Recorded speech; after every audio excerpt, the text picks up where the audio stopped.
Thank you, Emily. In today's health segment, we're shedding light on the millions of America who live with food allergies and have to constantly be aware of what they eat. The Food Allergies Research and Education Organization is hosting an awareness walk next Saturday in LaSalle Park to raise funds for food allergy research, advocacy, and education. We're taking a closer look right now on what it means to have a food allergy and also what are some of the common foods that people are allergic to. Joining us today is Tracy Hurley and Karen Johnson. Both of you are co-chairs for next weekend's walk. So let's start with you, Tracy. Why don't you share with us a little bit of the statistics about food allergies? How many people suffer from these in America? 15 million people suffer from food allergies, about 6 million children. There's about 1 out of 13 school-age children have food allergies at this point, about 2 in every classroom. So the prevalence has really increased. From 1997 to 2011, it went up 50%.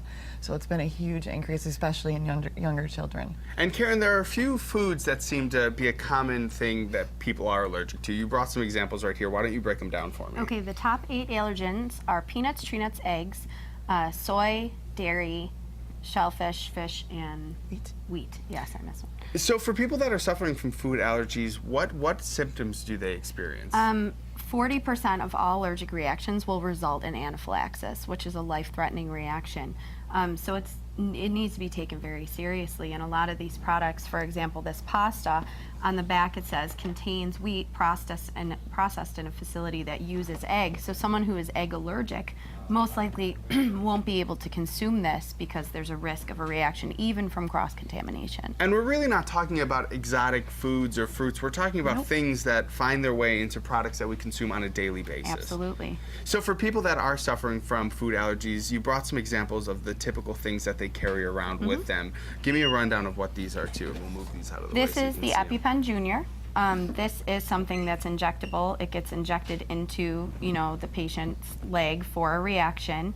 It doesn't stop the reaction. It can, hinder the severity of it till you, get to emergency care, a hospital, something like that. Something that people have on. I do want to get to the event, so tell us a little bit about the event that you're having at LaSalle Park to raise awareness.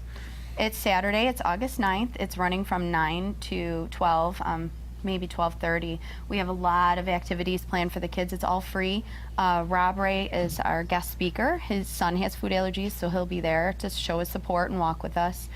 We have a bounce house. We have a magician. We have the baton show, Irish dancers. And will this be a great opportunity for people to also educate themselves on what it means to be experiencing food allergies? Yes, we have a lot of representatives from certain organizations that have sponsored the walk that are related to food allergy awareness and things. Their products are safe for the top 8 allergens. They'll be there. We have some local allergists who have also kindly sponsored, and they'll be there, to answer questions and things like that as well. And Tracy, let's end on an educational note here ourselves. For parents out there that might be curious if their child is experiencing food allergies, what are some signs they should look out for? Sometimes, especially with infants, they'll get redness and eczema on their arms, right in the crevices, or on their face. Sometimes just diarrhea or blood in the stool can be a sign, especially when they're younger. Itchy mouth. A lot of times they'll say my tongue is itchy, or my tongue feels big. So those are some signs that they can look for. Hives as well. Yeah, and hives on the face, but they don't all get hives, which is a big thing that people don't realize, that they don't always get hives. Well, thank you two for joining us today. Real quick, one more time, just remind me where people can find more information. Foodallergy.org is FAIR's website, and there's also a website for the walk, which is foodallergy.org slash, what is it? It's foodallergywalk.org, I'm sorry. And then you can just search by state and put in Buffalo. All right, well, thank you two again for joining us. Like I said,